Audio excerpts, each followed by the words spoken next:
আসসালামু আলাইকুম, সবাইকে শুভেচ্ছা জানাচ্ছি। মাসুম মাহবুব। দর্শক, আজকে ইরানের হামলার প্রায় ২৯ ধাপে পৌঁছে গেছে, ২৮ থেকে ২৯ ধাপে। ২৮ ফেব্রুয়ারি থেকে যে লড়াইটা শুরু হয়েছে, এখন এটার গতি আরো দ্বিগুণ আকারে বৃদ্ধি পেয়েছে। ইরান রাতে যে ঘোষণা দিয়েছে, সেই ঘোষণার সবচেয়ে বড় চমক দেখিয়েছে, জানাবো আজকের লাইভে। পাশাপাশি খামেনিকে হত্যার পর আমেরিকা ইসরায়েল ভেবেছিল এই ম্যাচ তারা জিতে গেছে, কিন্তু এখনো এই ম্যাচ তারা জিততে পারেনি, কারণ খামেনির চেয়েও বিপজ্জনক ব্যক্তি হয়ে গেছেন এখন ইরানের সুপ্রিম লিডার। কে তিনি? গণমাধ্যমগুলো বলছে এই যুদ্ধ আমেরিকার গলায় ফাঁস হয়ে দাঁড়িয়েছে, না গিলতে পারছে না ছুটতে পারছে। কি করবে এখন আমেরিকা? পাশাপাশি আরব আমিরাত স্বীকার করেছে যে তারা ইরানে কোনো হামলা করেনি। প্রোপাগান্ডা, অর্থাৎ ইসরায়েলের গণমাধ্যম যেটা বলেছে এটা মিথ্যাচার। রাশিয়া পররাষ্ট্রমন্ত্রী সের্গেই ল্যাভরভ স্পষ্ট করে দিয়েছে পুরো পৃথিবীর কাছে আরবদের চরিত্র। তার এক বক্তব্যে পুরো আরব দুনিয়া এখন ঝড় উঠছে। দর্শক, চলুন আপনাদেরকে এছাড়া আরো অনেকগুলো গুরুত্বপূর্ণ খবর এই লাইভ সেশনে জানাবার চেষ্টা করছি। আপনারা শুনতে এবং দেখতে পাচ্ছেন ক্লিয়ার, তাই তো? আমাকে একটু কমেন্ট করে জানাবেন। অনেকে লাইভের মাঝামাঝিতে ঢোকেন, তারপর আমাকে কমেন্ট করেন, ভাই এইটার খবর দেন, ভাই ওইটার খবর দেন। খবরগুলো আমি প্রথম মিনিট থেকে দেওয়ার চেষ্টা করি আপনাদের। আপনারা যারা লাইভের মাঝখানে ঢুকবেন তারা অনুগ্রহ করে লাইভটা শেষ করে প্রথম থেকে বাকিটুকু দেখলে হয়তো আপনাদের প্রশ্নের উত্তরগুলো আপনারা পেয়ে যাবেন। এখন যারা লাইভের শেষে ঢুকবেন, মাঝে ঢুকবেন, তারা প্রথমের অংশটা মিস করলে, আমাকে প্রশ্ন করলে আমি আবার রিপিট উত্তর দিতে আসলে চাচ্ছি না, কারণ দর্শকরা হয়রানি হবে। সাউন্ড ঠিক আছে না? ওকে।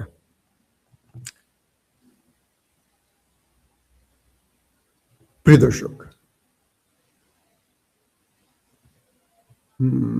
সব ঠিক আছে। প্রথম যে খবরটি দিয়ে শুরু করছি।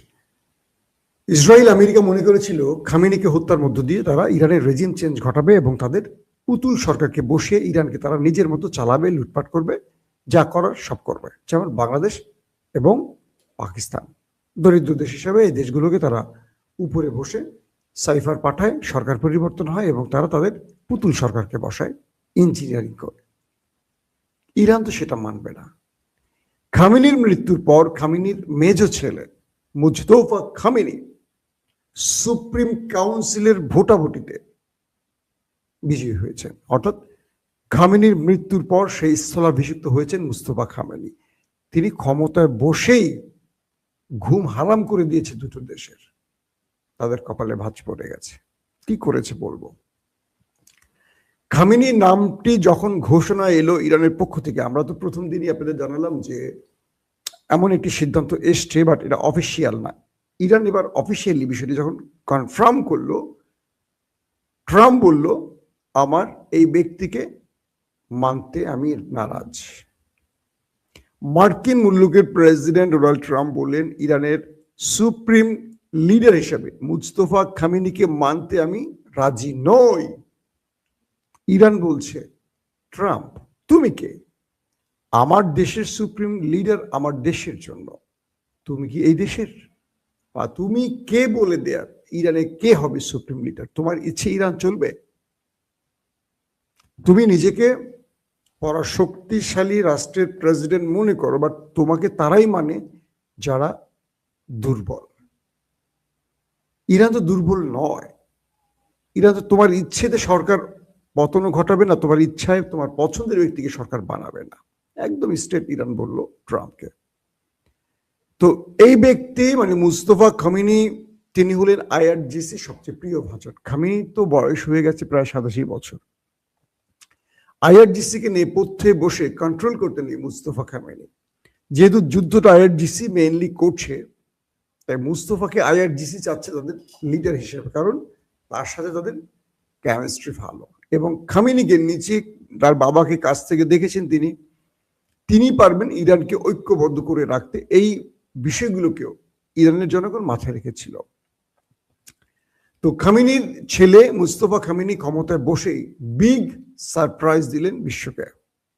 কাল রাতে দখলদার দেশটির ভেতরে ভয়ঙ্কর আকারে মিসাইল এবং ড্রোন অ্যাটাক হয়েছে।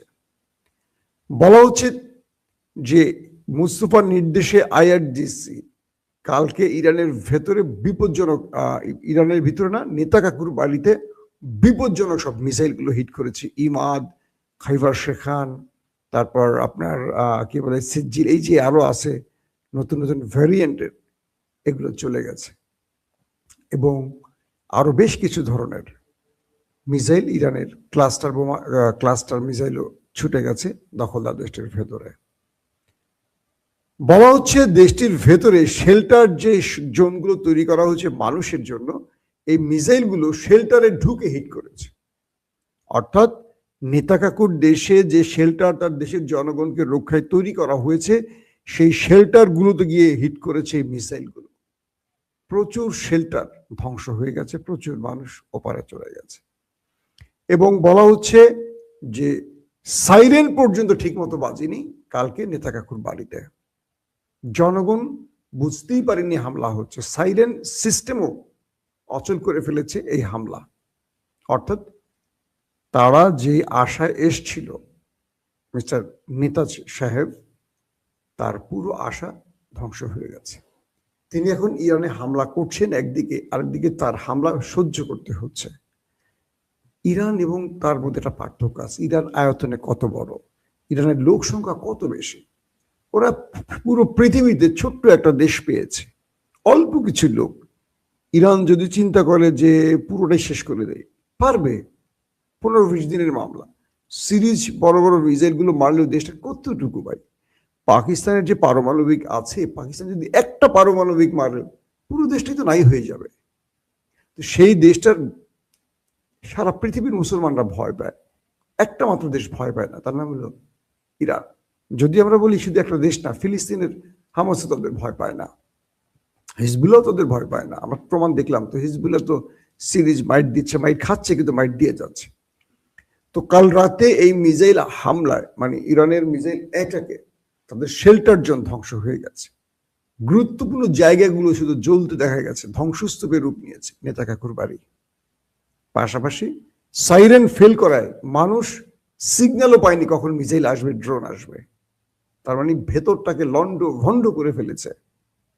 তারপরও তারা প্রকাশ করছে না। আমি দেখলাম ফুটেজে রাস্তার উপর যে সিসি ক্যামেরার আছে না, ওদের সিসি ক্যামেরাগুলো ওরা খুলে ফেলছে, ভেঙে ফেলতেছে। কেন? এই ফুটেজগুলো ক্ষয়ক্ষতির পরিমাণ বলে দিচ্ছে। এগুলো মানুষ যেন পৃথিবীকে দেখাতে না পারে, এই জন্য দখলদারদের বাহিনীগুলো রাস্তা থেকে সিসি ক্যামেরা সরিয়ে ফেলছে, ভেঙে ফেলছে। তারা ইরানের মাঠটা পৃথিবীকে দেখাতে চায় না। বুঝতে পারছেন কি অবস্থা? কারণ তারা নিজেরা মাইটটা শুরু করছে, এখন নিজেরা মাইটটা খাচ্ছে বেদম আকারে, মনের মতো খাচ্ছে। নিউ ইয়র্ক টাইমস তার প্রতিবেদনে বলছে যে ইরানে মার্কিন যে অ্যাটাকটি হচ্ছে, এটা মার্কিন মানে পেন্টাগন তারা ব্যর্থ হয়েছে। অর্থাৎ ইরানকে যেই জবাব দিতে চেয়েছিল আমেরিকা, সেই জবাবটা উল্টো আমেরিকা নিজে পেয়েছে। নিউ ইয়র্ক টাইমস বলছে যে আমেরিকা যেই প্রতিশ্রুতি নিয়ে ইরানে হামলা করেছে, আমেরিকা সেই প্রতিশ্রুতি থেকে সরে গেছে এবং তারা বোঝেনি যে ইরান এত শক্ত জবাব দেবে। কিন্তু এবার সেই জবাবের পর তারা বুঝতে পারছে এই হামলাটি তারা, মানে আমেরিকা তার সিদ্ধান্তটি ভুল নিয়েছে। নিউ ইয়র্ক টাইমস আরো বলছে যে আমেরিকার পেন্টাগন বা সামরিক বা জেনারেলরা বারবারই নিষেধ করেছিল ট্রাম্পকে যে যুদ্ধে জড়াবেন না, এখানে 10 থেকে 12% জয়ের সম্ভাবনা আছে মাত্র। এবং এখানে আমেরিকাকে অনেক বড় মাসুল দিতে হবে, সেটি এখন আমেরিকা বুঝতে পারছে। ট্রাম্প তার গোয়ার্তুমি করে আমেরিকাকে খাদের কিনারায় ফেলে দিয়েছে, এটি তারা স্পষ্ট করছে। বারবার ট্রাম্পকে নিষেধ করা হয়েছিল যুদ্ধে না জড়াতে, কিন্তু ট্রাম্প মানে জোর করে তিনি যুদ্ধে এসেছেন, বা নেতানিয়াহুর বুদ্ধিতে তিনি যুদ্ধে এসেছেন এমনটি বলা হচ্ছে। আমাদের সেকেন্ড সেশনে বাকি গুরুত্বপূর্ণ খবরগুলো জানাবো, কারণ লড়াইটা এখন চলছে সমান্তরে। আল্লাহ হাফেজ।